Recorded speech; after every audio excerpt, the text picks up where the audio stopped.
مستحب ہے کہ نماز شب کو بلند آواز سے پڑھا جائے.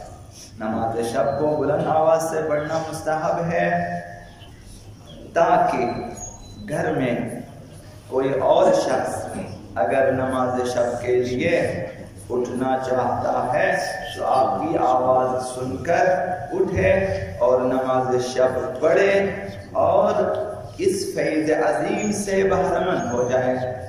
یہ صورتحال اگر موجود ہے تو آپ بلند آواز سے نماز شب پڑھ سکتے ہیں تاکہ وہ بھی اس کاروان عابدان و سالکان سے پیچھے نہ رہے.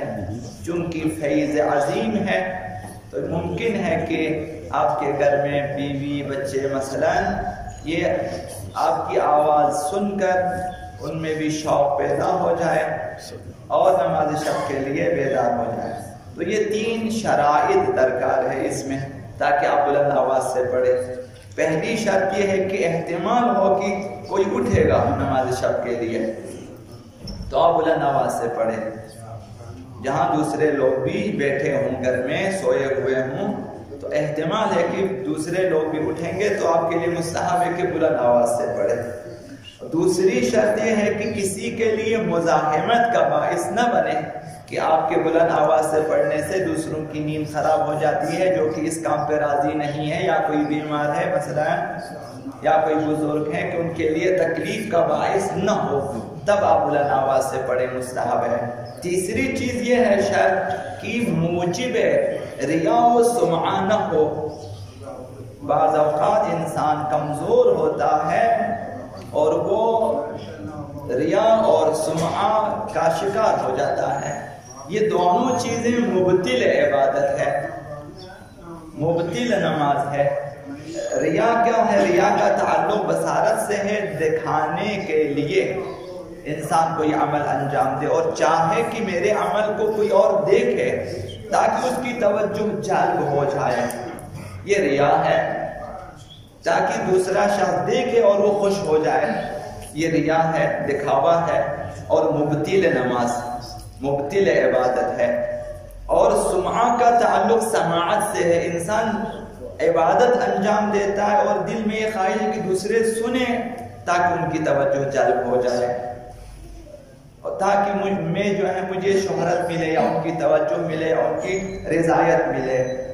تو لہٰذا کوئی بندہ عمل انجام دیتا ہے, یہ جو ریا و سمعہ ہے کبھی عمل سے پہلے ہے نیت میں, کبھی دوران عمل انسان اس کا شکار ہو جاتا ہے, کبھی عمل کے بعد عمل انجام دیا خالصتاً خدا متعال کے لیے, عمل ختم ہو گیا, اس کے بعد شیطان وسوسہ کرتا ہے کہ میں اس کو بھی بتا دوں اس کو بھی بتا دوں میرا چرچا ہو جائے. انسان بتا دیتا ہے کہ میں نے فلاں عمل انجام دیا فلاں عمل انجام دیا. شیطان بہت مکار ہے, نفس امارہ بھی بہت ہی مکار ہے اور انسان شروع میں ایک الحمدللہ بھی لگا کر دوسروں کو بتا دے الحمدللہ میں نے یہ کام بھی کیا, الحمدللہ میں نے یہ کام, اللہ نے مجھے توفیق دی, میں نے یہ سب دوسروں کو بتا رہے ہیں اپنے اعمال. یہ ریا و سمعہ ہے.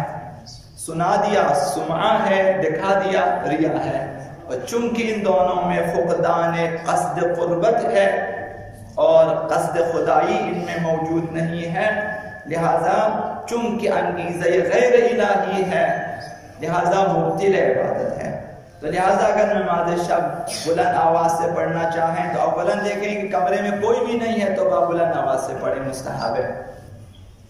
اگر دوسرے لوگ بیٹھے ہیں تو ان کے لیے مزاحمت نہیں ہے, مثلا وہ آپ کی آواز سننے کوئی فرق نہیں پڑتا, تب بھی آپ بلند آواز سے پڑھ سکتے ہیں.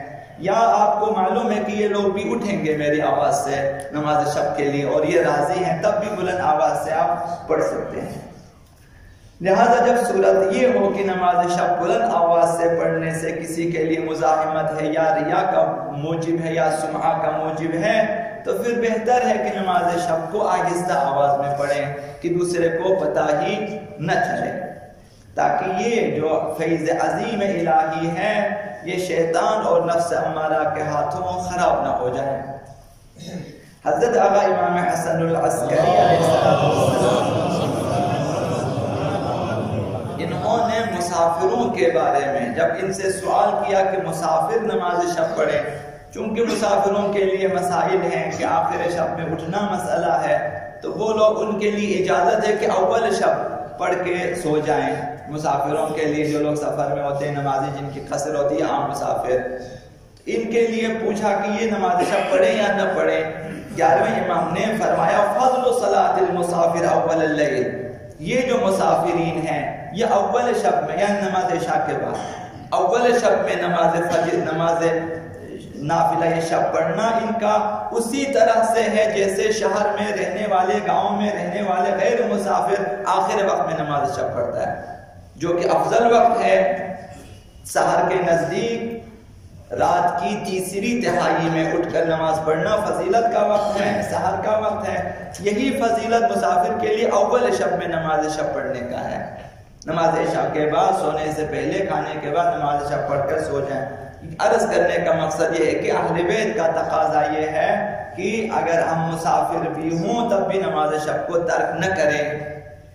بعض ہمارے فقہاء، علماء، عرفاء حتیٰ کہ چلتے چلتے بھی نماز شب پڑھ لیا کرتے تھے۔ امام راحل کے بارے میں کہ نمازیں جو ہیں جہاز کے اندر نماز شب انہوں نے جو ہے بجا لائی ہے، ترک نہیں کرتے تھے۔ یہ بہت فیض عظیم ہے۔ تو لہٰذا سفر میں بھی اور نماز شب سے محرومی کے 2 اسباب بیان ہوئے ہیں، اگرچہ اور بھی اسباب ہیں۔ یہ پہلا سبب حضرت آقا امیر المؤمنین علی بن ابی طالب علیہ السلام سے کسی نے عرض کیا کہ یا امیر المؤمنین قد حرمت الصلاۃ باللیل، کہ نماز شب میں نہیں پڑھ سکتا، میں محروم ہوں، نماز شب نہیں پڑھ سکتا۔ تو امام نے فرمایا فقال امیر المؤمنین علیہ السلام انت رجل قد قیدتک ذنوبک، تجھے تمہارے گناہوں نے جکڑ لیا ہے۔ یہ متقابل اثر گزار ہیں، گناہ ہمارے توفیقات میں اثر گزار ہے اور یہ نماز ہمارے گناہوں میں۔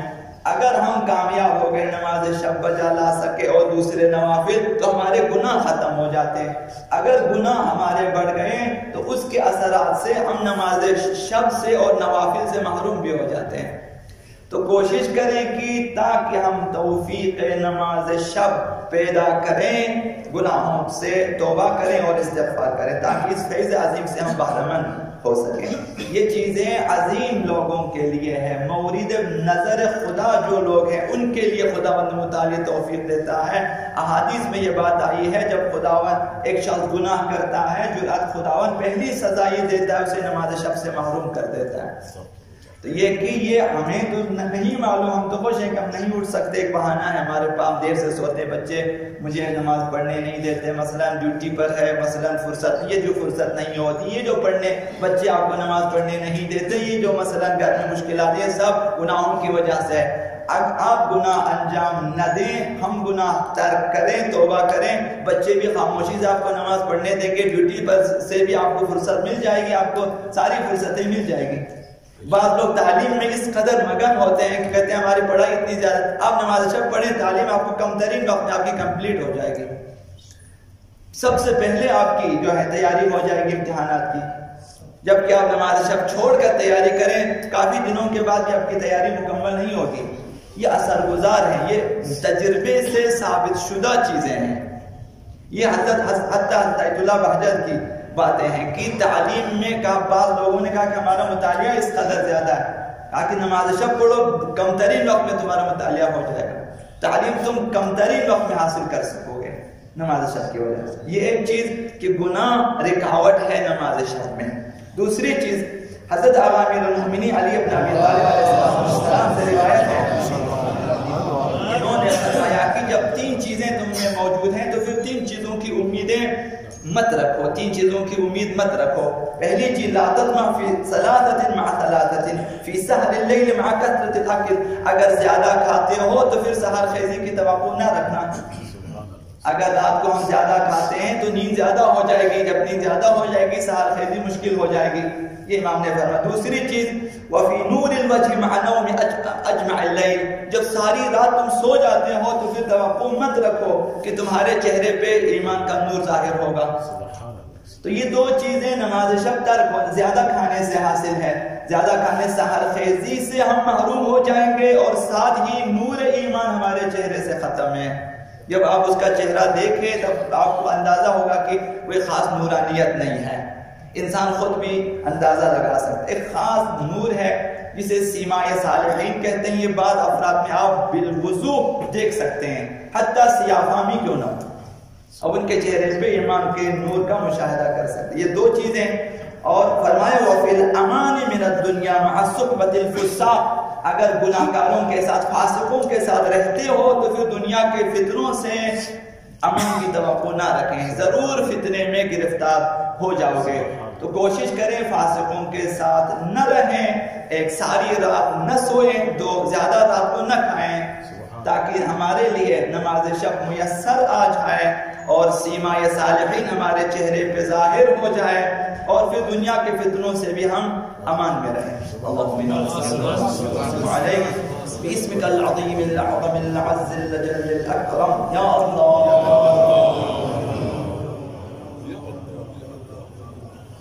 یا اللہ یا رحمان یا رحیم یا مقلب القلوب ثبت قلوبنا على دینک، اللہم نور قلوبنا یا اللہ، غیر وجوہنا یا اللہ، اہلک اعداءنا یا اللہ، واشف مرضانا یا اللہ، وآمن من کل بلائنا یا اللہ، واغفر ذنوبنا یا اللہ، واستر عیوبنا یا اللہ، بحق محمد وآله الطيبين الطاهرين، إلى روح المؤمنين والمؤمنات، رحم الله من يقرأ الفاتحة مع الصلوات.